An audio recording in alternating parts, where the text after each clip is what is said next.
right now. If I mention the term home children, would you know what I was talking about? Well, if you don't, these were innocent children removed from their families and sent to the Birmingham Children's Emigration Homes in Highgate before being sent to far-flung parts of the Commonwealth like Australia and Canada. Well, a new project starts today to piece together the children's life stories for an exhibition and book based on these lost children of Birmingham. Val Hart is Secretary of Balsall Heath Local History Society, who are behind the project. She joins me in the studio. Val, good morning to you. Good morning. Now, if you'd just like to lean in a bit for us, what are you actually trying to do then with this? We're keen to raise the profile of the children's emigration homes because we think that most people in Birmingham are not aware of this important aspect of our heritage. I was going to say, look at my face. This is news to me. I've heard of other, but I didn't know that there was a Birmingham involvement. Yes, indeed. I mean, obviously there was a huge amount of emigration from all over the country, but in Birmingham, John Middlemore of the famous Middlemore family founded the homes in 1872 in St Luke's Road, Highgate. And until a couple of months ago, the original building was still standing there. Sadly, it's now been demolished to make way for housing. Why are you actually doing this? Is it just in case it all gets lost? Yes, indeed. It's been funded by the Heritage Lottery. And we think that actually, I mean, in Canada, there's a huge amount of awareness of the work of the homes. And as you say, the term home child is the one that's used most often to describe these children.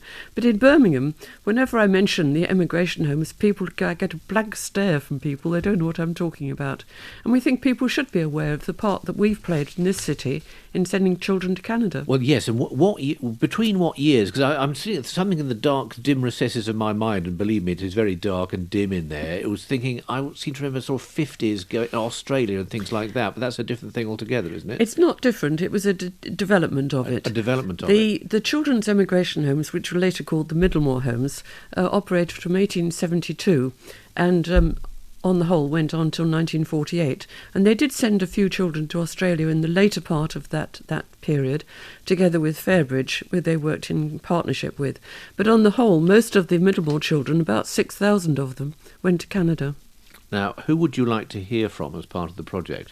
Survivors? Well, we've been very interested. Part of the project is not just to raise awareness, but also talk to relatives and survivors of the homes and people who are descended from people who were taken to Canada, and relatives in Britain. And we have made contact with somebody who I think might be about to talk to us. Certainly, this sounds like this is your life. We've flown them all the way from Canada to be here tonight. You see, Patricia Skidmore's mother, Marjorie, was sent from the Middlemore homes in Birmingham to Vancouver Island back in 1937, and Patricia joins me now from Canada. Patricia, hello there. Well, good. I was going to say good evening, but it's good morning there. I was going to say it's 10 to 8 here. What's the time there at the moment?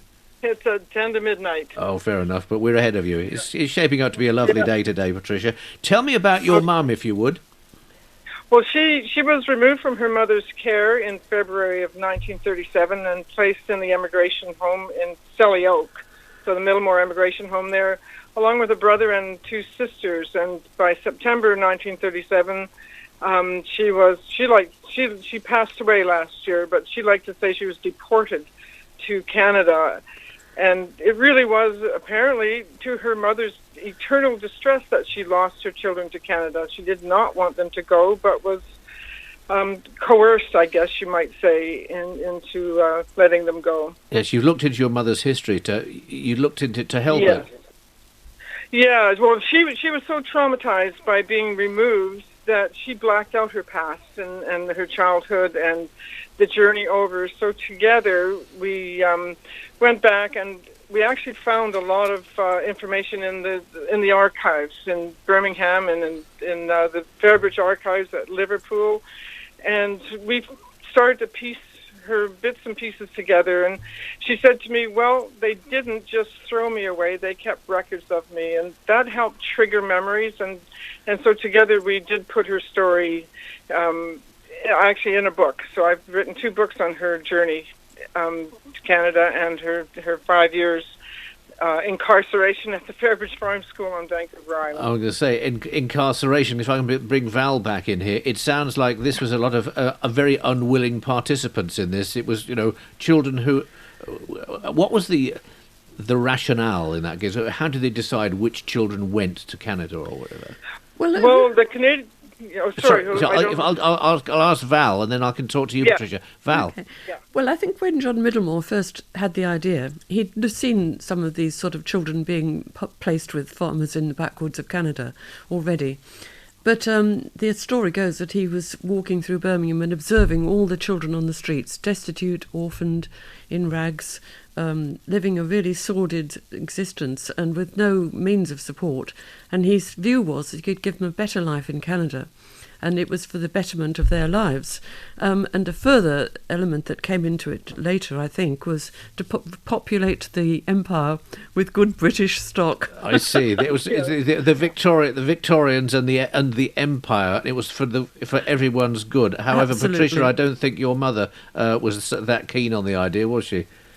No, she wasn't. I think there's a lot that weren't. But for this Fairbridge Farm School, it's called the Prince of Wales Fairbridge Farm School because the then Prince of Wales, Edward, who abdicated, fundraised to help set up more of these schools. So it was just not a good spot for her. And what he said when he was fundraising was that this is not a charity. It's an imperial investment, and that seems to be what was happening. That's the what last-ditch effort. Was what Val alluded to as well. What were the circumstances that your mother was living in before she was effectively scooped up and, as you say, deported? Well, in her case, everybody's case is going to be different, but at the Fairbridge Farm School here on Vancouver Island, 329 children were sent, and 95% weren't orphans. So in my mother's case, they were all living in Whitley Bay.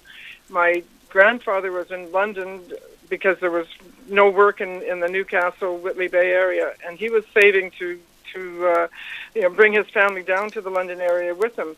And I believe it was the Fairbridge Society who said to him, can we have your kids? I don't know how they said it, but I found his letter, and he said, it's okay with me if it's okay with my wife and children. And so obviously someone said yes. You've actually got a special trip over to the UK tomorrow, haven't you? So your bags are packed, I take it. My bags are packed. We're heading out tomorrow, and we're taking some of my mom back. We're going to bring some of her ashes back to her place of birth in Whitley Bay. That's lovely. We're bringing her home. Bringing her home. Patricia Skidmore, whose mum Marjorie was sent from the Middlemore Homes in Birmingham to Vancouver Island, 1937, and Val Hart, Secretary of Balsall Heath Local History Society. Thank you very much indeed for being on the programme this morning. That's